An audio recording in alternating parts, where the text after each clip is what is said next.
ನಮಸ್ತೆ ವೀಕ್ಷಕರಲ್ಲಿ. ಇಲ್ಲಿ ಇವತ್ತೊಂದು ಸ್ಪೆಷಲ್ ಎಪಿಸೋಡ್ ಕೊಡೋದಕ್ಕೆ ಇಷ್ಟಪಡ್ತಾ ಇದ್ದೀವಿ. ಸುಮಾರು ಎಷ್ಟು 1.5 ವರ್ಷ ಹಿಂದೆನಾ? 1.5 ವರ್ಷ. ಹೌದು, 1.5 ವರ್ಷ ಹಿಂದೆ ಇಲ್ಲಿ ದೇವಸ್ಥಾನ ಇರಲಿಲ್ಲ, ಹೊಲ ಇತ್ತು. 1.5 ವರ್ಷದ ಹಿಂದೆ ಒಂದು ಬಾಡಿಗೆ ಮನೆಯಲ್ಲಿ ನಾನು ವಾಸ ಮಾಡ್ತಾ ಇರಬೇಕಾದ್ರೆ ಇದೇ ಸ್ವದೇಶ್ ಮೀಡಿಯಾನ ನೋಡಿ ನಮ್ಮ ಹತ್ರ ಬಂದಂಥ ವ್ಯಕ್ತಿ, ಈ ವ್ಯಕ್ತಿ ಶ್ರೀನಿವಾಸಪುರದ ಕಡೆ ಒಂದು ಊರ ಹೆಸರು ಬೇಡ, ಇಲ್ಲಿ ಒಂದು ಆಸೆ, ಒಂದು ನಂಬಿಕೆ, ಒಂದು ಅಭಿಮಾನ ಅಂತ ಒತ್ತು ಬರೋಂಥ ವ್ಯಕ್ತಿಗಳಿಗೆ ಏನು ಲಾಭ ಸಿಕ್ಕಿದೆ, ಏನು ಉಪಯೋಗ ಆಗಿದೆ, ಏನು ಖುಷಿಯಾಗಿದೆ, ಅವರೇನು ಸಾಧಿಸ್ಕೊಂಡಿದ್ದಾರೆ ಅನ್ನೋದು, ಏನಕ್ಕೆ ಬಂದಿದ್ದರು, ಏನು ಸಾಧಿಸ್ಕೊಂಡ್ರು, ಪ್ರತ್ಯಕ್ಷ ಸಾಕ್ಷಿ ಏನು ಅಂತ ಅವ್ರ ಬಾಯಿ ಮೂಲಕನೇ ನೀವು ಕೇಳೋಂಥ ಒಂದು ಸತ್ಯನ ನುಡಿತಾರೆ. ಇದು ಸತ್ಯನ ಸುಳ್ಳ ನೀವು ಇದನ್ನು ಗಮನಿಸಬೇಕು. ಇಂಥ ಸಮಸ್ಯೆನಲ್ಲಿ ಯಾರಾದರೂ ಇದ್ದರೆ ಇದು ನಿಮಗೆ ಹೆಲ್ಪ್ ಆಗ್ತದೆ. ಎಷ್ಟೋ ಜನ ಇಂಥ ವಿದ್ಯೆ ಇದೆಯಾ ಸತ್ಯವಾಗಿ ಅಥವಾ ಇಲ್ವಾ ಅನ್ನೋಂಥ ಪ್ರಶ್ನೆಯಲ್ಲೇ ಗೊಂದಲದಲ್ಲೇ ಇದ್ದಾರೆ. ಇವತ್ತು ಇಂಥ ವಿದ್ಯೆ ಜೀವಂತವಾಗಿ ಇದೆ, ಎಲ್ಲರ ಹತ್ರ ಇದೆ ಅಂತ ಹೇಳಲ್ಲ, ಯಾರೋ ಸಾಧಿಸ್ಕೊಂಡಿರೋರ ಹತ್ರ, ಆ ಸಾಧಕರ ಹತ್ರ ಈ ವಿದ್ಯೆ ಇದೆ ಅನ್ನೋದಕ್ಕೆ ಪ್ರತ್ಯಕ್ಷ ಸಾಕ್ಷಿ ಅವ್ರು ಏನು ಹೇಳ್ತಾರೋ ಕೇಳೋಣ. 1.5 ವರ್ಷದ ಹಿಂದೆ ನಿಮ್ಮ ಪರಿಸ್ಥಿತಿ ಎಲ್ಲಿ, ಎಷ್ಟು ಹೇಳೋದಕ್ಕೆ ಇಷ್ಟ ಆಗುತ್ತೋ ಅಷ್ಟು ಹೇಳಿ. ನಾನು ಕೇಳಿದೆ ಅಂತ ಎಲ್ಲ ರಹಸ್ಯನೂ ನೀವು ಹೇಳಬೇಕಾದ ಅವಶ್ಯಕತೆ ಇಲ್ಲ. ನೀವು ಎಷ್ಟು ಹೇಳಬೇಕೋ ಅಷ್ಟು ಹೇಳಿ ಸತ್ಯನ. 1.5 ವರ್ಷದ ಹಿಂದೆ ನಿಮ್ಗೆ ಲಗ್ನ ಇರಲಿಲ್ಲ, ಮನೆಯಲ್ಲಿ ನಿಮ್ಮ ಪೋಷಾಪಣೆಗೆ ಯಾರೂ ಇರಲಿಲ್ಲ. ಈಗ ಪೋಷಾಪಣೆಗೆ ಬಂದಾಯಿತು, ನೆಮ್ಮದಿ ಆಯಿತು, ನೆಮ್ಮದಿ ಜೀವನ ಮಾಡ್ತಾಯಿದ್ದೀರಾ. ನಾನು ಅವತ್ತು ಕೇಳಿದ್ದೆ, ನಿಮಗೆ ನೆಮ್ಮದಿ ಆದರೆ ನಾನು ಕೆಲಸ ಒಂದು ಮಾಡಿಕೊಟ್ರೆ ಜೀವನ ಪರ್ಯಂತ ನೆನೆಸ್ಕೊತೀನಿ ಅಂತ ನೀವು ಅವತ್ತು ಆಡಿದ ಮಾತು ಇವತ್ತು ನಡ್ಕೊತಾ ಇದ್ದೀರಾ. ನಿಮಗೆ ಸಕ್ಸಸ್ ಆಗಿದೆ ಅಂತ ಖುಷಿ ನನಗೂ ಆಯಿತು, ನಮ್ಮ ವೀಕ್ಷಕರಿಗೂ ಖುಷಿ ಆಗಲಿ. ಹಂಚ್ಕೊಳ್ಳಿ ನಿಮ್ಮ ಖುಷಿನ. ಏನು ಖುಷಿನಲ್ಲಿದ್ದೀರಾ? ಮದುವೆ ಸೆಟ್ ಆಯಿತು. ಮದುವೆ ಸೆಟ್ ಆಯಿತು. ಮದುವೆ ಆಗಿ ಎಷ್ಟು ವರ್ಷ ಆಯಿತು, ಎಷ್ಟು ದಿವಸ ಆಯಿತು? ಈಗ 1 ವರ್ಷ ಆಗ್ತಾ ಬಂತು. 1 ವರ್ಷ ಆಗ್ತಾ ಬಂತು. 1.5 ವರ್ಷದ ಹಿಂದೆ ಮದುವೆ ಇರಲಿಲ್ಲ, ಹೆಣ್ಣು ಇರಲಿಲ್ಲ. ಹೌದು, 2 ವರ್ಷದಿಂದ ಒಂದು ಹುಡುಗಿನ ಇಷ್ಟಪಡ್ತಾ ಇದ್ದೆ. ಆಮೇಲೆ ಅವರು ನನ್ನ ಇಷ್ಟಪಟ್ಟಿರಲಿಲ್ಲ, ನಾನು ಮಾತ್ರ ಇಷ್ಟಪಡ್ತಾ ಇದ್ದೆ. ಆಮೇಲೆ ಗುರುಗಳ ಹತ್ರ ಬಂದು ಈ ವಿಚಾರನೆಲ್ಲ ಹಂಚ್ಕೊಂಡೆ. ಅವರು ಕೈಲಾಗಿ ಸಹಾಯ ಮಾಡೋಣ ಅಂಥೇಳಿ ಪ್ರಯತ್ನ ಮಾಡಿದ್ರು. 1.5 ವರ್ಷದ ಹಿಂದೆ ಬಂದಿದ್ದು. ಇವಾಗ ಮದುವೆ ಆಗಿ ಇನ್ನು ಸ್ವಲ್ಪ ದಿನಕ್ಕೆ 1 ವರ್ಷ ಕಳೆಯುತ್ತೆ. ನಾವು ಚೆನ್ನಾಗಿದ್ದೀವಿ. ಅವರ ಆಶೀರ್ವಾದದಿಂದ ಅವರು ಮಾಡಿಕೊಟ್ಟಿದ್ದು ಕೆಲಸ ಸಕ್ಸಸ್ ಆಯಿತು. ಈಗ ಖುಷಿಯಾಗಿ ನೆಮ್ಮದಿಯಿಂದ ಇದ್ದೀವಿ. ಅದಕ್ಕೆ ಮೊದಲು ಯಾವ ಥರ ಏನಾದರೂ ಅವ್ರನ್ನ ನೀವು ಕಳ್ಕೋಬೇಕು ಅಂತ ಏನಾದರೂ ಬೇರೆ ಥರದ್ದು ಏನಾದರೂ? ಅದೇ ಅವರಿಗೆ ಹೇಳಿದ್ವಿ, ಈ ಥರ ಇಷ್ಟಪಡ್ತಿದ್ದೀವಿ ಅಂಥೇಳಿ. ಅವ್ರ ಕಡೆಯಿಂದ ಯಾವುದು ಪಾಸಿಟಿವ್ ಆಗಿ ರೆಸ್ಪಾನ್ಸ್ ಬಂದಿರಲಿಲ್ಲ. ಆಮೇಲೆ ಗುರುಗಳ ಹತ್ರ ಬಂದು ಎಲ್ಲ ಕೇಳಿದ ನಂತರ ನಿಮಗೆ ಆಗುತ್ತೆ, ನಿಮ್ಗೆ ಋಣ ಇದೆ ಅಂತೆಲ್ಲ ಮಾಡಿಕೊಟ್ರು. ಸಕ್ಸಸ್ ಆಗಿದೆ. ಎಷ್ಟೋ ಜನ ಅಂದ್ಕೊಂಡಿದ್ದೀರಾ ಸ್ತ್ರೀ ವಶೀಕರಣ, ಅಸಲು ವಶೀಕರಣ ಅಂದರೆ ಏನು, ಸ್ತ್ರೀ ಅಂದರೆ ಏನು, ಪುರುಷ ಅಂದರೆ ಏನು? ಇಲ್ಲಿ ನಿಮಗೆ ವಿಂಗಡಿಸಿ ಹೇಳ್ತೀನಿ. ಬೆರಳೆಣಿಕೆಯಷ್ಟು ಜನ ಸಾಧಕರಿದ್ದಾರೆ. ಅದರಲ್ಲಿ ಸಾಧಿಸ್ಕೊಂಡಿರೋರು ಬೇರೆ, ಸಾಧಿಸೋದಕ್ಕೆ ಕಷ್ಟ ಆಗಿ ಅದನ್ನು ಕೈ ಬಿಟ್ಟು ವಶೀಕರಣ ತಂಟೆ ಹಾಕ್ಬೇಕು ನಮಗೆ ಅಂಥೇಳಿ ಕೈ ತೊಳ್ಕೊಂಡಿರೋರು ಇದ್ದಾರೆ.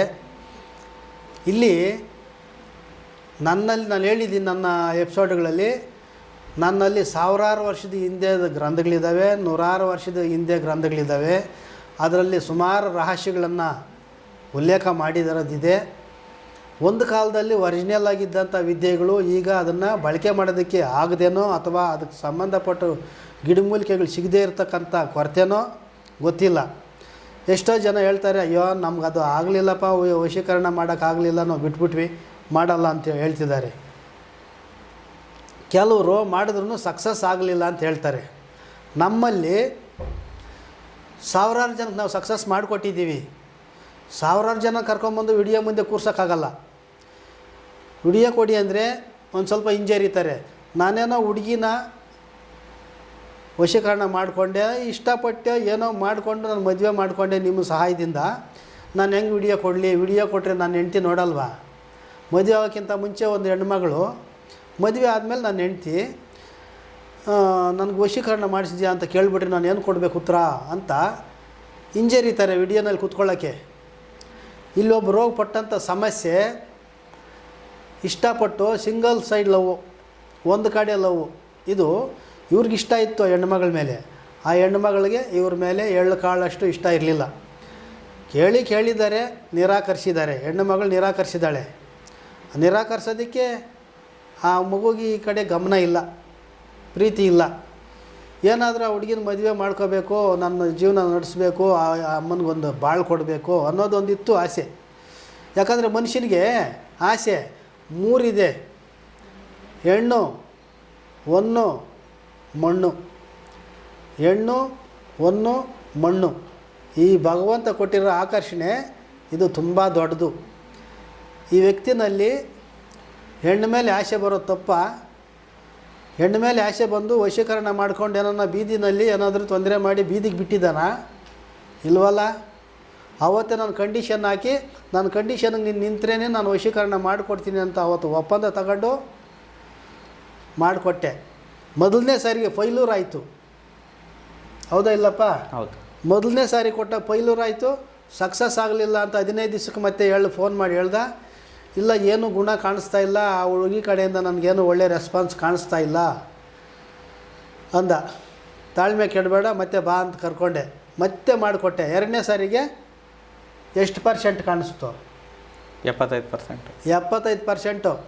ಎರಡನೇ ಸಾರಿ ಕೊಟ್ಟಾಗ 75% ಗುಣ ಕಾಣಿಸ್ತು. ಅವ್ರ ಬಾಯಲ್ಲಿ ಬರ್ತಿರ್ತಕ್ಕಂಥ ಸತ್ಯದ ನುಡಿಗಳಿವೋ. ನಮ್ಮ ಬೆನ್ನಲ್ಲಿ ಅಮ್ಮ ಇದ್ದಾಳೆ, ಸತ್ಯದ ನುಡಿಗಳು ನುಡಿತೀವಿ. ಸುಳ್ಳು ಹೇಳಿ ಯಾವುದು ರಾಜ್ಯ ಆಳಬೇಕಾದ ಕರ್ಮ ನಮಗಿಲ್ಲ. ಇಲ್ಲಿ ವಶೀಕರಣ ಇಲ್ಲ ಅನ್ನೋರಿಗೆ ಪ್ರತ್ಯಕ್ಷ ಸಾಕ್ಷಿ. ನನ್ನ ಹತ್ರ ಇರ್ತಕ್ಕಂಥ ಗ್ರಂಥಗಳನ್ನ ಓದ್ಬಿಡಿ ನೀವು ಬಂದು. ನೀವು ಹೇಳಿದ್ದು ಕೊಡ್ತೀನಿ ಅಂದರೆ ನಾನು ಕುಬೇರ ಅಲ್ಲ. ಹೇಳಿದ್ದು ಕೊಡ್ತೀನಿ ಅಂದರೆ ಸಾಧ್ಯವಿಲ್ಲದ ಮಾತಿಗೆ ಹೇಳ್ತೀನಿ. ನನ್ನ ಹತ್ರ ಇರ್ತಕ್ಕಂಥ ಗ್ರಂಥಗಳನ್ನ ನೀವು ಓದ್ಬಿಡಿ. ಎಷ್ಟೋ ಜನ ಕನ್ನಡದ ಮೇಧಾವಿಗಳಿಗೆ ನಾನು ಕೊಟ್ಟಿದ್ದೀನಿ, ಒಳ್ಳೆ ಮೇಧಾವಿಗಳಿಗೆ ಕೊಟ್ಟಿದ್ದೀನಿ ನನ್ನ ಹತ್ರ ಇರ್ತಕ್ಕಂಥ ಗ್ರಂಥಗಳನ್ನ. ಓದೋಕ್ಕಾಗಲಿಲ್ಲ. ಅಂಥ ಕಠಿಣವಾದ ಅರ್ಥ, ಕಠಿಣವಾದ ರೀತಿಯಲ್ಲಿ ಐತೆ ಅದು, ಕಷ್ಟ. ಅಂಥದನ್ನು ಓದಿ ಸಾಧಿಸ್ಕೊಂಡು ಅದರಲ್ಲಿರ್ತಕ್ಕಂಥ ಅರ್ಥವನ್ನು ನಾನು ಅರ್ಥೈಸ್ಕೊಂಡು, ಇದು ವಶೀಕರಣ ಸ್ತ್ರೀದಾಗಲಿ ಪುರುಷರದಾಗಲಿ ಒಂದೇ ದಾಟಿಗೆ ಬರ್ತದೆ. ಇದು ಮಾಡೋದು ಅಷ್ಟು ಈಜಿ ಅಲ್ಲ, ಕಷ್ಟನೇ. ಆದರೆ ಕಷ್ಟಪಟ್ಟು ಮಾಡಿದ್ರೆ ನೋಡಿ ಈ ಥರ ಸಾರ್ಥಕ ಇದೆ.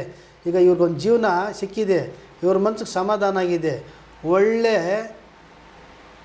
2 ಪಕ್ಷಿಗಳ ಥರ ಜೀವನ ಮಾಡ್ತಾಯಿದ್ದಾರೆ. ಇನ್ನು ಹೊಸ ಮದುವೆ ಗಂಡು, ಇನ್ನು ಏನು ಮಕ್ಕಳು ಮರಿ ಏನೂ ಇಲ್ಲ, ಇನ್ನು ವರ್ಷ ತುಂಬಲಿಲ್ಲ, ಖುಷಿಯಾಗಿದ್ದಾರೆ, ಸಕ್ಸಸ್ ಆಗಿದೆ.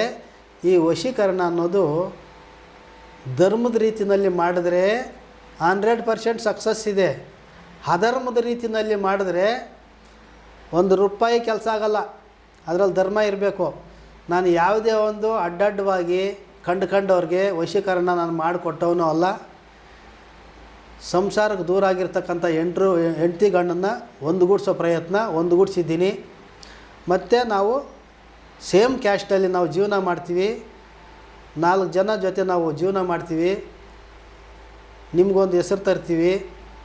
ನಾವು ತಪ್ಪು ನುಡಿಯಲ್ಲ, ತಪ್ಪು ನಡೆಯಲ್ಲ, ಕಟ್ಕೊಂಡವಳನ್ನ ನಾವು ಯಾವತ್ತಿಗೂ ಕೈ ಬಿಡಲ್ಲ ಅಂಥೇಳಿ ನನಗೆ ಭರವಸೆ ಕೊಟ್ಟರೆ, ಅನ್ಯೋನ್ಯವಾಗಿ ಜೀವನ ಮಾಡ್ಕೊಂಡು ಹೋಗ್ತೀವಿ ಅಂತ ನಮಗೆ ಭರವಸೆ ಕೊಟ್ಟರೆ, ನನಗೆ ಧೈರ್ಯ ಬಂದರೆ, ನಾನು ಹಾಕಿದ್ದ ಕಲ್ಲು ಆ ಕಾಯಿಗೆ ತಾಕದೇ ಇರಲ್ಲ, ತಾಕ್ತದೆ. ತಾಕಿದೆ ಅನ್ನೋದಕ್ಕೆ ಎದುರುಗಡೆ ಇದ್ದಾರೆ ಸಾಕ್ಷಿ. ಯಾವ ವಶೀಕರಣನೇ ಆಗಲಿ ಧರ್ಮ, ನೀತಿ, ನ್ಯಾಯ, ನಿಜಾಯಿತಿ ಇದ್ದರೆ 100% ಸಕ್ಸಸ್ ಆಗುತ್ತೆ. ಸಕ್ಸಸ್ ಆಗಲ್ಲ ಅನ್ನೋದು ಎಷ್ಟೋ ಕೆಲವು ಟೈಮಲ್ಲಿ ತೊಡಕುಗಳಿರ್ತದೆ.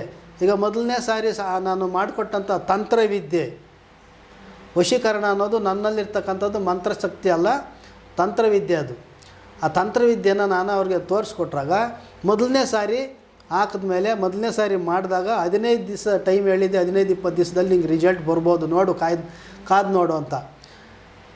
15-20 ದಿವಸ ಆದ್ರೂ ಒಂದು ಎಳ್ಳು ಕಾಳಷ್ಟು ರಿಸಲ್ಟ್ ಕಾಣಲೇ ಇಲ್ಲ.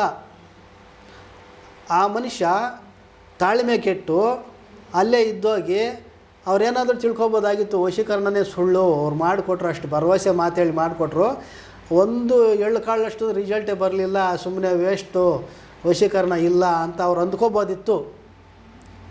ಆದರೆ ಅವರು ನನ್ನ ಮೇಲೆ ಇಟ್ಟಂಥ ನಂಬಿಕೆನ ಖುಷಿಗೊಳಿಸದೆ ಮತ್ತೆ ಬಂದರು, ಫೋನ್ ಮಾಡಿ ಈ ಥರ ಆಗಿದೆ ಅಂತ, ಬನ್ನಿ ಮತ್ತೆ ಬನ್ನಿ, ಅದೇನೋ ಮಿಸ್ಟೇಕ್ ಆಗಿರ್ಬೋದು ಬನ್ನಿ.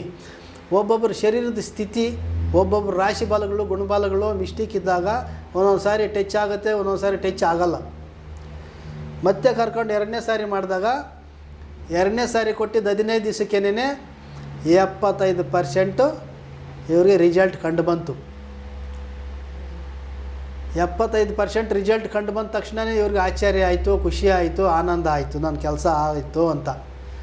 ಅಲ್ಲಿಂದ ಆಚೆಗೆ ಇನ್ನೇನು ಬೇಡಪ್ಪ, ಈ ಥರ ಮಾಡ್ಕೊ ಅಂತ ಸಿಂಪಲ್ಲಾಗಿ ಕಿವಿನಲ್ಲಿ ಹೇಳೋಂಥ ವಿಚಾರಗಳನ್ನ ಹೇಳಿದೆ. ಅವರು ಅದನ್ನು ಸಾಧಿಸ್ಕೊಂಡ್ರು. 100ಕ್ಕೆ 100 ಲಗ್ನ ಪತ್ರಿಕೆ ತಂದರು, ಹಣ್ಣು ಕಾಯಿ, ಅದರಲ್ಲಿ ಕಾಣಿಕೆ, ಲಗ್ನ ಪತ್ರೆ ತಂದು ಈ ಗುಡಿ ಕಟ್ಟೋದಕ್ಕಿಂತ ಮುಂಚೆ ಇಲ್ಲೊಂದು ಗುಡಿಸಲಲ್ಲಿ ದೇವ್ರನ್ನ ಇಟ್ಕೊಂಡು ನಾನು ಪೂಜೆ ಮಾಡ್ಕೊಂಡು ಗುಡಿ ಕೆಲಸ ಮಾಡ್ತಾಯಿದ್ದೆ. ತಂದು ಒಂದು 8 ಗಂಟೆ ನೈಟು 8 ಗಂಟೆ ರಾತ್ರಿನಲ್ಲಿ ತಂದು ಲಗ್ನ ಪತ್ರಿಕೆ ಕೊಟ್ಟು ಖುಷಿಯಾಗಿ ಅರೇಂಜ್ ಮ್ಯಾರೇಜು, ಎಲ್ಲ ಸಂಬಂಧಿಕರಿಗೆ ಊಟಗಳಾಕಿ ಒಡೆ ವ್ಯವಸ್ಥೆ, ಏನು ಒಳ್ಳೆ ಖುಷಿಯಾಗಿ ಮದುವೆ ಆಯಿತು. ಇದು ವಶೀಕರಣ ಇಲ್ಲ ಅನ್ನೋರಿಗೆ ಇದೆ ಅಂತ ತೋರಿಸೋಂಥ ಒಂದು ಪ್ರತ್ಯಕ್ಷ ಸಾಕ್ಷಿ. ಇದು ಎಲ್ಲರಿಗೂ ಅನ್ವಯಿಸಲ್ಲ. ಧರ್ಮವಾಗಿ ಜೀವನ ಮಾಡೋಂಥವ್ರಿಗೆ, ಮದುವೆ ಮಾಡ್ಕೊಳ್ಳೋಂಥವ್ರಿಗೆ ವಶೀಕರಣ ಅನ್ವಯಿಸುತ್ತೆ. ದೂರ ಆಗಿರ್ತಕ್ಕಂಥ ಹೆಂಡತಿ ಗಂಡನ ಒಂದುಗೂಡ್ಸೋದಕ್ಕೆ ಅನ್ವಯಿಸುತ್ತೆ, ಕಂಡ್ಕೊಂಡವ್ರಿಗೆಲ್ಲ ಅಲ್ಲ. ಈ ವಿಡಿಯೋ ನೋಡಿಬಿಟ್ಟು ಕಂಡ್ಕೊಂಡವ್ರೆಲ್ಲ ಫೋನ್ ಮಾಡಬೇಡಿ. ಲವ್ವರ್ಸ್ಗಿದು ಅನ್ವಯಿಸೋದಿಲ್ಲ. ಲವ್ವರ್ಸ್ಗೆ ಇನ್ನೊಂದು ಕ್ಯಾಸ್ಟ್ ಬಗ್ಗೆ ನಾನು ಮಾತಾಡೋಂಗಿಲ್ಲ. ಈಗ ಒಂದು ವಿಷಯ ತಿಳಿಸ್ಬೇಕು. ಯಾವುದೇ ಲವರ್ ತುಂಬ ದಿನದಿಂದ ನನ್ನ ತಲೆಯಲ್ಲಿ ಕಾಡ್ತಾ ಇದ್ದಿದ್ದೊಂದು ಪ್ರಶ್ನೆ, ಜನಗಳಿಗೊಂದು ಮಾತು ಹೇಳಬೇಕು ಅಂತ ಇವತ್ತು ಹೇಳ್ತಿದ್ದೀನಿ. ಯಾಕಂದರೆ ಇದು ವಶೀಕರಣಕ್ಕೆ ಸಂಬಂಧಪಟ್ಟಂಥ ವಿಡಿಯೋ. ಇವ್ರ ಮುಖಾನ ನಾನು ಬ್ಲರ್ ಮಾಡಿಸ್ತೀನಿ. ಯಾಕಂದರೆ ನಾಳೆ ದಿನದಲ್ಲಿ ಅವ್ರಿಗೆ ಬೇಕಾದವ್ರು ನೋಡಬಾರ್ದು ಅವ್ರ ಮುಖ ಯಾರು ಅಂತ, ಅವ್ರಿಗೆ ಮುಜುಗರ ಆಗಬಾರ್ದು. ವಿಡಿಯೋ ಕೊಟ್ಟಿದ್ದಾರೆ, ಸತ್ಯ ಸಂದೇಶ ಕೊಟ್ಟಿದ್ದಾರೆ, ಅವ್ರ ಮುಖನ ಬ್ಲರ್ ಮಾಡೋಂಥ ಅಣ್ಣನ ಹತ್ರ ನಾನು ಕೇಳ್ತೀನಿ, ಮುಖ ಬ್ಲರ್ ಮಾಡ್ತೀನಿ. ಮುಖ ಬ್ಲರ್ ಆದ ಮಾತ್ರಕ್ಕೆ ಅದು ಸತ್ಯ ಅವಸತ್ಯ ಆಗಲ್ಲ, ಅವಸತ್ಯ ಸತ್ಯ ಆಗಲ್ಲ. ಸತ್ಯನೇ ನಾನು ನುಡಿತಾ ಇದ್ದೀನಿ, ಸತ್ಯನೇ. ಡೈರೆಕ್ಟ್ ಅನುಮಾನ ಇರೋರ್ನ ಬನ್ನಿ, ನನ್ನ ಜೊತೆ ಕರ್ಕೊಂಡು ಅವ್ರ ಮನೆಗೆ ಹೋಗ್ತೀನಿ, ಅವ್ರ ಜೊತೆ ಮಾತಾಡಿಸ್ತೀನಿ. ಯಾರಾದ್ರು ಬರೋಂಗಿದ್ರೆ ಬನ್ನಿ, ಫೋನ್ ನಂಬರ್ ಕೊಡಿ, ಅವ್ರ ಜೊತೆ ಮಾತಾಡ್ತೀವಿ ಅಂದರೆ ಅವ್ರು ಕಂಪ್ಯೂಟ್ರ್ ಕೆಲಸ ಮಾಡ್ತಾರೆ, ಇಂಜಿನಿಯರ್ ಅವರು, ಕಂಪ್ಯೂಟ್ರ್ ಕೆಲಸ ಮಾಡೋದು ಸಮಸ್ಯೆ ಆಗುತ್ತೆ, ನನ್ನ ಬೈಕೊಂತಾರೆ. ಬನ್ನಿ, ಖುದ್ದ ಮಾತಾಡೋ ಇದಿರೋರು ಬನ್ನಿ, ಅವ್ರ ಜೊತೆ ಕರ್ಕೊಂಡು ಹೋಗ್ತೀನಿ, ಅವ್ರ ಊರಿಗೆ ಮಾತಾಡ್ಬೋದು. ಮುಖ ಬ್ಲರ್ ಆಗಿದೆ ಅಂತ ಅನುಮಾನ ಪಡೋಂಥ ವ್ಯಕ್ತಿಗಳಿದ್ದರೆ ಬನ್ನಿ. ಒಂದು ಲವ್ವರ್ಸ್ಗಿದು ಅನ್ವಯಿಸಲ್ಲ. ಮೊದಲಿಂದನೂ ಈ ಲವ್ವರ್ಸ್ ಅಂದರೆ ಇವ್ರಿಗಾಗಲ್ಲ. ಅವರು ಕ್ಯಾಸ್ಟ್ನ ಬೇರೆ ಕ್ಯಾಸ್ಟಲ್ಲಿ ಲವ್ವರ್ಸ್ ಇದ್ದರೆ ಅವರು ದ್ವೇಷಿಸ್ತಾರೆ, ವಶೀಕರಣ ಮಾಡಿಕೊಡಲ್ಲ ಅಂತ ಸುಮಾರು ಗಂಡು ಮಕ್ಕಳು ನನಗೆ ಹೇಳಿದ್ದಾರೆ. ನೀವು ಮಾಡಿಕೊಡಲ್ಲ ನಮ್ಮ ಕೆಲಸ, ಬೇರೆಯವ್ರಿಗಾದರೆ ಮಾಡಿಕೊಡ್ತೀರಾ, ಹೆಣ್ಣು ಮಕ್ಕಳು ಬಂದು ಮಾಡಿಕೊಡ್ತೀವಿ. ಯಾವ ಹೆಣ್ಣು ಮಗಳಿಗೂ ಮಾಡಿಕೊಟ್ಟಿಲ್ಲ. ಗಂಡ ಹೆಂಡತಿ ದೂರ ಆಗಿದ್ದಾರಾ ಅಥವಾ ಮೋಸ ಆಗಿದೆಯಾ, ಹೆಣ್ಣು ಮಗಳಿಗೆ ಮೋಸ ಆಗಿದೆಯಾ, ಸೇಮ್ ಕ್ಯಾಸ್ಟ್ ಇದೆಯಾ, ಮಾಡಿಕೊಡ್ತೀನಿ. ಬೇರೆ ಕ್ಯಾಸ್ಟಾ ನೋಡಿ, ಕ್ಯಾಸ್ಟನ್ನು ಬೇರೆ ಲವ್ ಮಾಡಿದ್ರೆ, ಬೇರೆ ಕ್ಯಾಸ್ಟ್ ಲವ್ ಮಾಡಿದ್ರೆ ನಿಮಗೆ ತೊಂದರೆ. ಹೆಣ್ಣು ಮಗಳದ್ದು ಕಡಿಮೆ ಕ್ಯಾಸ್ಟ್ ಇದ್ದಾಗ, ಗಂಡು ಮಕ್ಕಳದು ಜಾಸ್ತಿ ಕ್ಯಾಸ್ಟ್ ಇದ್ದಾಗ, ದೊಡ್ಡ ಕ್ಯಾಸ್ಟ್ ಇದ್ದಾಗ ನಿಮಗೆ ಕ್ಯಾಸ್ಟ್ ಕಾಣಿಸಲ್ಲ ಕಣ್ಣಿಗೆ. ನೀವು ಲವ್ ಮಾಡ್ತೀರಾ, ಮುಂದೆ ನಿಮ್ಮ ಪರಿಸ್ಥಿತಿ ಹೆಂಗಿರುತ್ತೆ ಅಂತ 4 ಮಾತು ಹೇಳ್ತೀನಿ, ಕೇಳಿಸ್ಕೊಳ್ಳಿ. ಲವ್ ಮಾಡೋಕ್ಕಿಂತ ಮುಂಚೆ ಒಂದು ಸಾರಿ ಯೋಚನೆ ಮಾಡಿ, ಒಂದೇ ಒಂದು ಪಾಯಿಂಟ್ನ ಲವ್ ಮಾಡಿ, ಸಂತೋಷ. ಸೇಮ್ ಕ್ಯಾಸ್ಟಲ್ಲಿ ಲವ್ ಮಾಡಿ ಅಕಸ್ಮಾತ್ ಮೋಸ ಹೋಗಿದ್ರೆ, ಅದು ಹುಡುಗನೇ ಆಗಿರಲಿ ಹುಡುಗಿನೇ ಆಗಿರಲಿ, ನಾವು ಮದುವೆ ಮಾಡ್ಕೊಂಡಿದ್ವಿ, ಸ್ವಲ್ಪ ದಿವಸ ಇದ್ವಿ, ಬಿಟ್ಟೋಗ್ಬಿಟ್ರು, ಅದು ಹುಡುಗನೇ ಬಿಟ್ಟೋಗಿರಲಿ ಹುಡುಗಿನೇ ಬಿಟ್ಟೋಗಿರಲಿ, ಅದು ಗಂಡ ಹೆಂಡ್ತಿನೇ ಲೆಕ್ಕ. ಲವರ್ಸ್ ತಾಳಿ ಕಟ್ಕೊಂಡಿದ್ದಾರೆ ಎಲ್ಲೇ ಗುಡಿ ಗೋಪುರದಲ್ಲಿ, ಮದುವೆ ಆಯಿತು, 2 ತಿಂಗಳು 3 ತಿಂಗಳು ಮನೆ ಎಲ್ಲೇ ಒಂದು ಕಡೆ ಸಂಸಾರ ಮಾಡಿರ್ತೀರ, ಬಿಟ್ಟೋಗಿರ್ತೀರ. ಗಂಡ ಹೆಂಡ್ತಿ ಅಲ್ವಾ, ನೀವು ತಿಂದು ಊಟ ಅಲ್ವಾ, ಇನ್ನೊಬ್ರಿಗೆ ಹೆಂಗೆ ಎಂಜಲು ತಿನ್ನಿಸ್ತೀರ ನೀವು? ಅವ್ರು ತಿಂದು ಎಂಜಲು ಅವರೇ ತಿನ್ಬೇಕು ಜೀವನ ಪರ್ಯಂತ, ಇನ್ನೊಬ್ರಿಗೆ ತಿನ್ನಿಸೋದಲ್ಲ ಎಂಜಲು. ಪ್ರೀತಿ ಅಂತಂದೇಳಿ ಬಿಸಿ ರಕ್ತ ಎಂಜಲು ಊಟ ಮಾಡಿಬಿಟ್ಟು ಮತ್ತೆ ಬಿಟ್ಬಿಟ್ಟು ಹೋಗ್ಬಿಡ್ರಿ. ಇನ್ನೊಬ್ರು ಕಟ್ಕೊತಾರೆ ಎಂಜಲ್ನ. ನಾನು ಖಡಕ್ಕಾಗಿ ಮಾತಾಡ್ತೀನಿ, ಯಾರ ಮನೆಯಲ್ಲಿ ಹೋಗಿ ನಾನು ಊಟ ಮಾಡಲ್ಲ, ನನ್ನ ಕಷ್ಟನ ಊಟ ಮಾಡ್ತೀನಿ. ಕ್ಯಾಮ್ರಾ ಮುಂದೆ ಈ ಥರ ಕುಂತು ನಾನು ಮಾತಾಡ್ತಾ ಇದ್ದೀನಿ ಅಂದರೆ ನನ್ನ ಮನಸ್ಥಿತಿ ಯಾವ ಥರ ಇರುತ್ತೆ ಅಂತ ಅರ್ಥ ಮಾಡ್ಕೊಳ್ಳಿ. ಎಷ್ಟೋ ಜನ ಹೆಣ್ಮಕ್ಳಿಗೆ ತೊಂದರೆ ಆಗಿದೆ, ಲವ್ ಮಾಡಿದ್ದಾರೆ, ಬಿಟ್ಟೋಗಿದ್ದಾರೆ. ಈಗ ಕ್ಯಾಸ್ಟು ಮುಂಚೆ ಲವ್ ಮಾಡೋಕ್ಕಿಂತ ಮುಂಚೆ ಕ್ಯಾಸ್ಟ್ ಗೊತ್ತಿರಲಿಲ್ವಾ? ಆಮೇಲೆ ಕ್ಯಾಸ್ಟ್ ಗೊತ್ತಾಗ್ತಿದೆಯಾ? ನಮ್ಮ ಮನೇಲಿ ಒಪ್ಪಲ್ಲ ಹಂಗೆ ಹಿಂಗೆ ಅಂತಂದು ಹೇಳ್ಬಿಟ್ಟು ಎಷ್ಟು ಹೆಣ್ಮಕ್ಳನ್ನ ಕೈ ಬಿಟ್ಟಿರೋ ಗಂಡು ಹುಡುಗರಿದ್ದಾರೆ, ಗಂಡು ಹುಡುಗರನ್ನ ಕೈ ಬಿಟ್ಟಿರೋ ಹೆಣ್ಮಕ್ಳೂ ಇದ್ದಾರೆ. ಗನಂದಾರಿ ಕೆಲಸ ಇದಲ್ವಾ? ಒಂದು ಸೇಮ್ ಕ್ಯಾಸ್ಟ್ ಇರೋರು ಲವ್ ಮಾಡಿ ಬೇಡ ಅನ್ನಲ್ಲ, ಅಡ್ಡ ಬರಲ್ಲ. ನಿಮ್ಮ ಪ್ರೀತಿ 100 ವರ್ಷ ಚಿರಸ್ಥಾಯಿಯಾಗಿ ನಿಲ್ತ್ಕೊಂತದೆ. ಇಲ್ಲ ಕ್ಯಾಸ್ಟು ಸ್ವಲ್ಪ ಈಕ್ವಲ್ ಇದ್ರೂ ನಡೀತದೆ. ಕ್ಯಾಸ್ಟ್ ಬೇರೆ ಆದರೆ ಅವ್ನು ನಿನಗೆ ಬಾಳು ಕೊಟ್ಟರು, ಆ ಹುಡುಗನವ್ರ ಮನೆಯಲ್ಲಿ ಶುಭ ಕಾರ್ಯಗಳು, ನೆಂಟರಿಷ್ಟಗಳಲ್ಲಿ ಮದುವೆ ಮುಂಜಿಗಳು ಯಾವುದೇ ಆಗಲಿ, ನೀವು ಹೋದರೆ ನಿಮ್ಮ ಹತ್ರ ಯಾರು ನಿಂತ್ಕೊಳ್ಳಲ್ಲ, ಪಕ್ಕಕ್ಕೆ ಹೋಗ್ತಾರೆ. ಯಾಕಂದರೆ ಅವಳು ಯಾವ ಜಾತಿ ಅವಳು ನೋಡು, ನಮ್ಮ ಕುಲನೇ ಕುಲ್ಗೆಡ್ಸ್ಬಿಟ್ಲು, ಯಾವಳೆ ಇವಳು, ಎಲ್ಲೇ ಕಾತಿದ್ಲು ಇವಳು, ಶನಿ ಮುಂಡೆ, ಪಕ್ಕ ಬಾರೆ ಮುಟ್ಕೋಬೇಡ, ಕಣ್ಣಲ್ಲೇ ಸನ್ನೆ ಮಾಡ್ಕೊಂಡು ಎಲ್ಲ ಪಕ್ಕಕ್ಕೆ ಹೋಗ್ಬಿಡ್ತಾರೆ. ಆವಾಗ ಆಗುತ್ತೆ ಈ ಹುಡುಗಿಗೆ ಅವಮಾನ. 4 ಆಳು ಮುಂದೆ ತನ್ನ ಪಾಡ್ಗ ತನ್ನ ನೊಂದ್ಕೊಂಡು ಮನಸ್ಸಲ್ಲಿ, ನೋಡು ನನ್ನ ಹತ್ರ ಯಾರೂ ನಿಲ್ತಾ ಇಲ್ಲ, ಎಲ್ಲ ಪಕ್ಕಕ್ಕೆ ಹೋಗ್ಬಿಟ್ರು, ನಾನು ಕಡಿಮೆ ಜಾತಿ, ನನ್ನ ಗಂಡ ದೊಡ್ಡ ಜಾತಿ, ನನ್ನ ಗಂಡ ನಾನು ನೋಡ್ಕೊತಿದ್ದಾನೆ, ಈಗ ನೋಡು ಕಾರ್ಯಗಳಿಗೆ ಹೋದರೆ ಸೇರಿಸ್ತಾ ಇಲ್ಲ. ಆ ಹೆಣ್ಮಗಳಿಗೆ ಅವಾಗ ನೋವಾಗಲ್ವಾ? ಅದೆಂಗೆ ಮಾಡಿಕೊಟ್ಬಿಡ್ತೀನಿ ನಾನು. ಸೇಮ್ ಕ್ಯಾಸ್ಟ್ ಇಲ್ದಿರ ನೀವು ಲವ್ ಮಾಡ್ಕೊಂಬಿಟ್ಟು ಫೈಲೂರ್ ಆಗ್ಬಿಡ್ತು, ನೀವು ಕುಡ್ಕೊಂಡು ಪಡ್ಕೊಂಡು ಫೋನ್ ಮಾಡಿಬಿಟ್ರೆ ನನಗೆ ಏನೇ ಮಾಡಿ ಗುರುಗಳೇ ಆ ಹುಡುಗಿನ ಬರೋಂಗೆ ಮಾಡಿಕೊಡಿ ಅಂದರೆ ಯಾವ ಕ್ಯಾಸ್ಟ್ ಅಂತ ನಾನು ಕೇಳೋದೇನಕ್ಕೆ? ಈ ಸಮಸ್ಯೆ ಬರುತ್ತೆ ನಿಮ್ಮ ಜೀವನದಲ್ಲಿ, ಸೇರಿಸಲ್ಲ. ಬಸವಣ್ಣವ್ರ ಕಾಲದಿಂದಲೂ ಕ್ಯಾಸ್ಟನ್ನು ತೊಳಿಬೇಕು ಅಂತ ಎಂತೆಂಥ ಮಹನೀಯರೋ ಏನೇನೋ ಮಾಡಿದ್ರು, ಕ್ಯಾಸ್ಟ್ ಅಳಿಲಿಲ್ಲ, ಅದು ರಕ್ತಗತವಾಗಿದೆ. ಅದ್ರ ಬಗ್ಗೆ ನಂಗೆ ಮಾತಾಡೋದಕ್ಕೆ ನನಗೆ ಯಾಕೆ ಮುಜುಗರ? ಕ್ಯಾಸ್ಟ್ ಅನ್ನೋದು ಎಲ್ಲ ರಕ್ತಗತ ಆಗಿದೆ. ಅವ್ರ ಕ್ಯಾಸ್ಟ್ ಅವ್ರಿಗೆ ಚಿನ್ನ ಬೆಳ್ಳಿ ವಜ್ರ ಬಿಟ್ಕೊಡ್ತಾರ? ಯಾರು ಇವತ್ತು ಸೇರಿಸ್ಕೊಳ್ಳೋರು ಯಾರೋ ಪುಣ್ಯಾತ್ಮರು 100 ಇದ್ದಾರೆ, ಅದೊಂದು ಹೆಣ್ಣು ಮಗಳು ಬಿಡು, ಯಾವ ಕ್ಯಾಸ್ಟ್ ಆದರೆ ಏನು, ನಮ್ಮ ಸೇವೆ ಮಾಡೋಕ್ಕೆ ಬಂದಿದ್ದಾಳೆ ನಮ್ಮ ಸೊಸೆ ಅಂಥೇಳಿ ಅಂಥ ಪುಣ್ಯಾತ್ಮರು ಇದ್ದಾರೆ, ಇಲ್ಲ ಅಂತಿಲ್ಲ. ಅವ್ರ ಕಾಲಿಗೆ ಹೂವಾಕಿ ಮುಗಿಯೋಣ. ಯಾವ ಕಡಿಮೆ ಕ್ಯಾಸ್ಟ್ ಆದ್ರೇನು ಜಾಸ್ತಿ ಕ್ಯಾಸ್ಟ್ ಆದ್ರೇನು ಮನೆ ತುಂಬಿಸ್ಕೊತಾರೆ, ಸೊಸೆನ 100 ಕಾಲ ಚೆನ್ನಾಗಿ ನೋಡ್ಕೊತಾರೆ. ಎಲ್ಲರೂ ಹಂಗೆ ಇದ್ದಾರಾ? ಬೆರಳಿಟ್ಟು ಎಣಿಕೆ ಮಾಡೋರೇ ಜಾಸ್ತಿ ಇದ್ದಾರೆ. ಅಂಥ ಮನೆಗಳಲ್ಲಿ ನಿಮ್ಗೆ ನೆಮ್ಮದಿ ಇರಲ್ಲ. ಲವ್ವರ್ಸ್ಗೆ ನಾನು ಮಾಡಿಕೊಡೋದಕ್ಕೆ ಕಷ್ಟ ಆಗುತ್ತೆ ನನಗೆ. ಇವತ್ತು ನಾನು ಮಾಡಿಕೊಟ್ರೆ ನಾಳೆ ದಿನದಲ್ಲಿ ನನ್ನನ್ನು ಬೈಕೊತೀರಿ. ಆವತ್ತು ನಮ್ಮನ್ನು ಉಗಿದು ಕಳಿಸಿದ್ದಿದ್ರೆ ಅಯ್ಯಪ್ಪ ಇವತ್ತು ಹೆಂಗೋ ಇರ್ತಿತ್ತು, ಏನಪ್ಪ ಇಂಥ ಮನೆಗೆ ಆಗೋ ಥರ ಮಾಡಿಕೊಟ್ಬಿಟ್ಟ, ವಶೀಕರಣ ಆಗೋಯಿತು, ತಗಲಾಕೊಂಡಿದ್ನಲ್ಲಪ್ಪ, ಬಿಡಿಸ್ಕೊಳಕ್ಕಾಗ್ತಾಯಿಲ್ಲ ಅಂತ. ಈಗ ಇವ್ರಿಗೆ ಇಷ್ಟಪಟ್ಟರು, ಸಕ್ಸಸ್ ಮಾಡಿಕೊಟ್ಟೆ, ಮುಂದೆ ಜೀವನದಲ್ಲಿ ಏನೂ ತೊಂದರೆ ಇಲ್ಲ, ಸೇಮ್ ಕ್ಯಾಸ್ಟು ನೆಮ್ಮದಿಯಾಗಿ ಜೀವನ ಮಾಡ್ಕೊಂಡು ಹೋಗ್ತಾರೆ.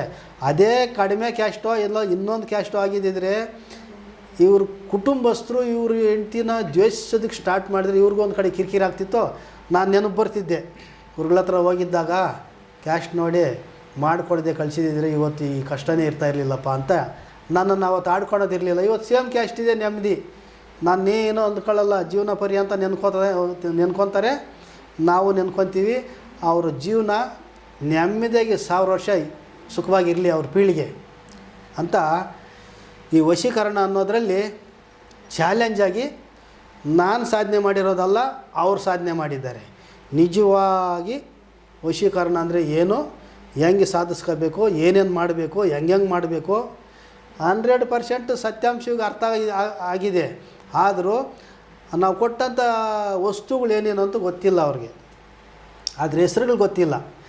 ಏನೋ ಹೆಸರು ನನ್ನ ರಹಸ್ಯ ನನ್ನಲ್ಲಿದೆ, ಆ ವಸ್ತುಗಳಂತ ಕೊಟ್ಟಿದ್ದೀನಿ, ಅದನ್ನ ಏನು ಮಾಡಬೇಕು ಅಂತ ಮಾಡಿದ್ದಾರೆ, ಸಾಧನೆ ಮಾಡಿಕೊಂಡಿದ್ದಾರೆ. ಇದು ಸತ್ಯ ಅಂಥೇಳಿ ನಾನು ನಿಮಗೆ ಗಮನಕ್ಕೆ ತರಿಸ್ಬೇಕು. ಹುಡುಗಿರಾಗಲಿ ಹುಡುಗರಾಗಲಿ ಲವ್ ಮಾಡುವಾಗ ತುಂಬ ಗಮನ ಕೊಟ್ಟು ಹುಡುಗನ್ನ ಹುಡುಗಿ ಸರ್ಚ್ ಮಾಡಿ ಒಬ್ರಿಗೊಬ್ರು ಸರ್ಚ್ ಮಾಡಬೇಕು. ನಿಮ್ಮ ಜೀವನ ಅದು. ಹುಡುಗ ಏನು ಮಾಡ್ತಿದ್ದಾನೆ, ಯಾವ ಕ್ಯಾಸ್ಟು, ಏನವನು ಏನು ನೋಡೋದಿಲ್ಲ. ಕಾಪಿ ಕೊಡಿಸ್ಬಿಟ್ರೆ ಸಾಕು, ಅವನು ಕೂದಲು ಇಷ್ಟ ಬಿದ್ದೋಯ್ತಂತೆ ಒಬ್ಬನಿಗೆ, ಇನ್ನೊಬ್ಬಳಿಗೆ ಅವನು ಕಣ್ಣುಬ್ಬು, ಈಗ ಈ ಕಣ್ಣುಬ್ಬು ಇಷ್ಟ ಆಗೋಯ್ತಂತೆ, ಇನ್ನೊಬ್ಬಳಿಗೆ ಅವನು ತುಟಿ ಇಷ್ಟ ಆಗೋಯ್ತಂತೆ, ಇನ್ನೊಬ್ಬಳಿಗೆ ಅವನು ಹಲ್ಲು ಇಷ್ಟ ಆಗೋಯ್ತಂತೆ. ಅಯ್ಯ ನಿಮ್ಮ ಇಷ್ಟ, ಒಂದು ಯೋಚನೆ ಮಾಡಿ, ಎಲ್ಲರೂ ತಂದೆ ತಾಯಿಗಳು ಎತ್ತಿದ್ದಾರೆ, ನಾನು 2 ಗಂಡು ಮಕ್ಕಳು ಎತ್ತಿದ್ದೀನಿ. ಇವತ್ತು ಅವನು ಹೋಗ್ಬಿಟ್ಟು ಯಾರೋ ಒಬ್ಬ ಹುಡುಗಿನ ಮುಖಾಮುಖಿ ಇಲ್ದಿರೋ ಹುಡುಗಿನ ಲವ್ ಮಾಡಿಬಿಟ್ಟು ಬಂದುಬಿಟ್ರೆ ನನ್ನ ಪರಿಸ್ಥಿತಿ ಏನೋ? ನಾನು ತಲೆ ಬಗ್ಗಿಸ್ಕೊಂಡು ಒಪ್ಕೊತೀನಿ. ನನ್ನ ಬೆನ್ನಿಂದೆ ಇದೆ ನೋಡು ಬೆಟಾಲಿಯನ್ನು, ಕೋತಿಗಳು, ಕಪಿ ಸೈನ್ಯ ಇದೆ ನನ್ನ ಬೆನ್ನಿಂದೆ. ಅವ್ರಿಗೆ ಉತ್ತರ ಕೊಡೋಕ್ಕಾಗತ್ತಾ? ನಾನು ಕ್ಯಾಸ್ಟಿಸಮ್ಮು ನನಗಿಲ್ಲ, ಎಲ್ಲ ಒಂದೇ ಅಂತ ನಾನು ಭಾವಿಸ್ತೀನಿ. ನಮ್ಮ ಬೆನ್ನಿಂದ ಗಡಿ ಇದ್ದಾವೆ ನೋಡು ಕಪಿ ಸೈನ್ಯ, ಅದು ನಮ್ಮನ್ನು ಉಳಿಸ್ತಾವ. ನಿಮ್ಮ ಮನೆಯಲ್ಲಿ ನೀರು ಕುಡಿಯಲ್ಲ, ನಿಮ್ಮ ಮನೆಯಲ್ಲಿ ಊಟ ಮಾಡಲ್ಲ, ನೀವು ಕ್ಯಾಸ್ಟ್ ಬಿಟ್ಟು ಕ್ಯಾಸ್ಟ್ಗೆ ಹೋಗಿದ್ದೀರಿ ಅಂತ ಮುಖದ ಮುಂದೆ ಅಂತವೆ. ಅಂಥ ಜನ ಇದ್ದಾರೆ. ಆ ಜನಕ್ಕಾದ್ರೂ ಈ ಪ್ರಪಂಚಕ್ಕಾದ್ರೂ ಭಯ ಪಡಬೇಕಲ್ಲ ನಾವು. ಯೋಚನೆ ಮಾಡಿ, ಚಿಕ್ಕ ವಯಸ್ಸವ್ರು ಇದ್ದೀರಾ, ಬಿಸಿ ರಕ್ತ ಇರೋರು ಇದ್ದೀರಾ, ಲವರ್ಸು, ಯೋಚನೆ ಮಾಡಿ ಒಂದು ಸಾರಿ. ಆಗೋಗಿದೆ ಅಂಥವರು. ನಿಮ್ಗೇನಾದ್ರು ಸಮಸ್ಯೆ ಇದ್ದರೆ ಸಮಸ್ಯೆನ ಬಗೆಹರಿಸ್ಕೊಳ್ಳೋದಕ್ಕೆ ನಾನು ಸಾಥ್ ಕೊಡ್ತೀನಿ, ಇಲ್ಲ ಅಂತಲ್ಲ. ಹಂಗಂತ ನನ್ನನ್ನು ದುರ್ಬಳಕೆ ಮಾಡ್ಕೋಬೇಡಿ. ದುರ್ಬಳಕೆ ಆಗೋ ಥರ ಇದ್ದರೆ ನಾನು ವಶೀಕರಣ ನಿಮಗೆ ಅನ್ವಯಿಸೋದಿಲ್ಲ. ಒಳ್ಳೆಯ ರೀತಿಯಲ್ಲಿ ನಾವು ಬಳಕೆ ಮಾಡೋದಾದರೆ ಆ ಭಗವಂತನ ಕೃಪೆ ನಿಮಗೂ ಸಿಗಲಿ, ಮಾಡಿಕೊಟ್ಟಿದ್ದಕ್ಕೆ ನನಗೂ ಸಿಗಲಿ, ನನಗೂ ಒಂದು ಕೀರ್ತಿ ಬರಲಿ, ಒಂದು ಹೆಸರು ಬರಲಿ. ನೋಡಿ, ಇವ್ರು ನನಗೆ ಒಂದು ಹೆಸರು ತಂದು ಕೊಟ್ಟಿದ್ದಾರೆ. ಸಮಸ್ತ ಕನ್ನಡಿಗರು ಇವ್ರಿಗೆ ಆಶೀರ್ವಾದ ಮಾಡಬೇಕು. ಕೊನೆಯ ತನಕ ನಿನ್ನ ಹೆಂಡತಿ ಮಕ್ಕಳು, ನಿಮ್ಮ ಗುಂಪು 1000 ವರ್ಷ ನಿಮ್ಮ ಪೀಳಿಗೆ ನೆಮ್ಮದಿಯಾಗಿರಲಿ ಅಂತ ಇವ್ರಿಗೊಂದು ಆಶೀರ್ವಾದ ಮಾಡಬೇಕು ನೀವು ಸತ್ಯವಾಗಿ. ಎಷ್ಟೋ ಜನ ಹೆಣ್ಣುಮಕ್ಕಳು ಇಷ್ಟ ಇಲ್ದಿರೋ ಹುಡುಗನ್ನ ಇಷ್ಟಪಟ್ಟಿದ್ದಾಳೆ, ಏನಾದರೂ ಮಾಡಿ ಡಿಲೀಟ್ ಮಾಡಿ ಅಂತ ಕೇಳ್ತಿದ್ದಾರೆ. ಆ ತಂದೆ ತಾಯಿಗೆ ಏನು ಉತ್ತರ ಕೊಡಲಿ? ಅದೇ ಥರ ಹುಡುಗನ ಕಡೆಯವರು ಇದ್ದಾರೆ, ಹುಡುಗಿ ಕಡೆಯವರು ಇದ್ದಾರೆ. ಎಷ್ಟು ಜನ ಬೇಕು ನನ್ನ ಹತ್ರ ಬರೋರು? ನಮ್ಮ ಹುಡುಗಿ ಯಾವನು ಇಷ್ಟಪಟ್ಟಿದ್ದಾನೆ, ಅಯ್ಯೋ ಅವನು ಹಂಗೆ ಇವನು ಹಿಂಗೆ, ಅವ್ನು ಡಿಲೀಟ್ ಮಾಡಿಬಿಡಿ, ಅವಳಿಗೂ ಇವ್ರಿಗೂ ಕಿತ್ತಾಕ್ಬಿಡಿ. ಕಿತ್ತಾಕಿರೋದನ್ನು ವಿಡಿಯೋ ಕೊಡ್ತೀನಿ ನಾನು, ಪ್ರತ್ಯಕ್ಷ ಸಾಕ್ಷಿ. ಅಕ್ರಮ ಸಂಬಂಧ ಅಂತ ಕರಿತೀನಿ ನಾನು. ಇಷ್ಟ ಇಲ್ದಿರೋರು ಒಂದಾದರೆ ಅದು ಅಕ್ರಮ ಸಂಬಂಧ, ಬೇರೆಯವ್ರಿಗೆ ಇಷ್ಟ ಆಗೋಲ್ಲ, ಅವ್ರ ಗುಂಪಿಗೆ ಇಷ್ಟ ಆಗೋಲ್ಲ, ಕಿತ್ತು ಬಿಸಾಕಪ್ಪ ಅಂತ. ಕಿತ್ತಾಕಿದ್ದೀನಪ್ಪ, ಅದ್ರದ್ದು ವಿಡಿಯೋ ಇಟ್ಕೊಂಡಿದ್ದೀನಿ, ಅದು ವಿಡಿಯೋ ಇಟ್ಕೊಂಡಿದ್ದೀನಿ. ಎರಡೂ ಗೊತ್ತಿದೆ ನನಗೆ. ಕಿತ್ತಾಕೋದು ಗೊತ್ತಿದೆ, ಗಂಟಾಕೋದು ಗೊತ್ತಿದೆ, ಎಲ್ಲ ವಿದ್ಯೆ ಗೊತ್ತಿದೆ. ಅದನ್ನು ಬಳಕೆ ಮಾಡೋಂಥ ರೀತಿ ನಿಮ್ಮದು. ನೀವು ಹೆಂಗೆ ಬೇಕಂಗೆ ಬಳಕೆ ಮಾಡ್ಕೊಳ್ಳಿ, ನಾನು ಬಳಕೆ ಮಾಡಿಕೊಡ್ತೀನಿ. ಆದರೆ ಧರ್ಮದ ಪ್ರಕಾರ ಇರಲಿ, ಧರ್ಮದ ಪ್ರಕಾರ ಇರೋರು ಬನ್ನಿ, ನಾನು ಮಾಡಿಕೊಡ್ತೀನಿ. ಅಧರ್ಮವಾಗಿ ಮಾತ್ರ ಬರಬೇಡಿ. ಈ ಕ್ಯಾಸ್ಟ್ ಬಗ್ಗೆ ಮಾತಾಡಿದ್ದೀನಿ, ಸುಳ್ಳು ಹೇಳಬೇಡಿ. ಗುರುಗಳೇ ನಮ್ಮದು ಸೇಮ್ ಕ್ಯಾಸ್ಟ್ ಇದೆ, ಹುಡುಗಿದು ಸೇಮ್ ಕ್ಯಾಸ್ಟು, ನಮ್ಮದು ಸೇಮ್ ಕ್ಯಾಸ್ಟ್ ಅಂತ ಸುಳ್ಳು ಹೇಳಬೇಡಿ. ಸುಳ್ಳು ಹೇಳಿದರೆ ನನಗೆ ಅರ್ಥ ಆಗ್ತದೆ. ಸೇಮ್ ಕ್ಯಾಸ್ಟ್ ಇದೆ ಮಾಡಿಕೊಡಿ ಅಂತಂದು ಹೇಳ್ಬಿಟ್ಟು ಮಾತ್ರ ಸುಳ್ಳು ಹೇಳ್ಕೊಂಡು ಬರಬೇಡಿ. ಆ ಸುಳ್ಳು ನಿಮ್ಮನ್ನೇ ತಿನ್ನುತ್ತದು. ನನಗೆ ಮೋಸ ಮಾಡಬೇಡಿ ದಯವಿಟ್ಟು ಅಂತ ಹೇಳ್ತಾ, ವಶೀಕರಣ ಸಾಧನೆ ಮಾಡ್ಕೊಂಡಿರೋರಿಗೆ ಒಂದು ಖುಷಿಯಾಗಿ ಒಂದು ಆಶೀರ್ವಾದ ಮಾಡ್ತಾ, ಈ ವಿಡಿಯೋನ ನಮ್ಮ ಸ್ವದೇಶ್ ಮೀಡಿಯಾನಲ್ಲಿ ನಾನು ಕೊಡೋಂಥ ಎಪಿಸೋಡ್ಗಳನ್ನು ನೀವು ಮರೀದೆ ಒಬ್ಬೊಬ್ಬರು 10 ಜನಕ್ಕೆ ನೀವು ಶೇರ್ ಮಾಡಬೇಕು. ಒಳ್ಳೆಯ ವಿಚಾರನ ನಾನು ಶೇರ್ ಮಾಡಿ ಅಂತ ಹೇಳ್ತೀನಿ. ಯಾರಿಗೂ ಕಷ್ಟ ಇರಬಾರ್ದು, ಕಷ್ಟ ಇರೋರಿಗೆ ಪರಿಹಾರ ಆಗಬೇಕು. ನಮ್ಮ ಮೀಡಿಯಾ ನೋಡದೇ ಇರ್ತಕ್ಕಂಥ ಎಷ್ಟೋ ಜನ ಇದ್ದಾರೆ, ಅವ್ರು ಕಷ್ಟದಲ್ಲಿರ್ತಾರೆ. ಅದನ್ನ ಶೇರ್ ಮಾಡೋದು ನಿಮ್ಮ ಧರ್ಮ. ಧರ್ಮದ ರೀತಿಯಲ್ಲಿ ಬದುಕೋಣ, ನೆಮ್ಮದಿಯಾಗಿ ಜೀವಿಸೋಣ. ಆ ಭಗವಂತ ನಮಗೆ ಹೆಚ್ಚೆಚ್ಚು ಆಯಸ್ಸು ಕೊಡಲಿ, ಆರೋಗ್ಯ ಕೊಡಲಿ ಅಂತ ಕೇಳ್ತಾ, ನಿಮಗೂ ಅಷ್ಟೇ, ನಮ್ಮ ಸ್ವದೇಶ್ ಮೀಡಿಯಾ ವೀಕ್ಷಕರಿಗೆ ಎಲ್ಲ ರೀತಿಯಲ್ಲಿ ಭಗವಂತನ ಕೃಪೆ, ನಮ್ಮ ಅಮ್ಮನ ಚೌಡೇಶ್ವರಮ್ಮನ ಕೃಪೆ ನಿಮಗೆ ಸಿಗಲಿ ಅಂತ ಹಾರೈಸ್ತೀನಿ. ನಮಸ್ತೆ.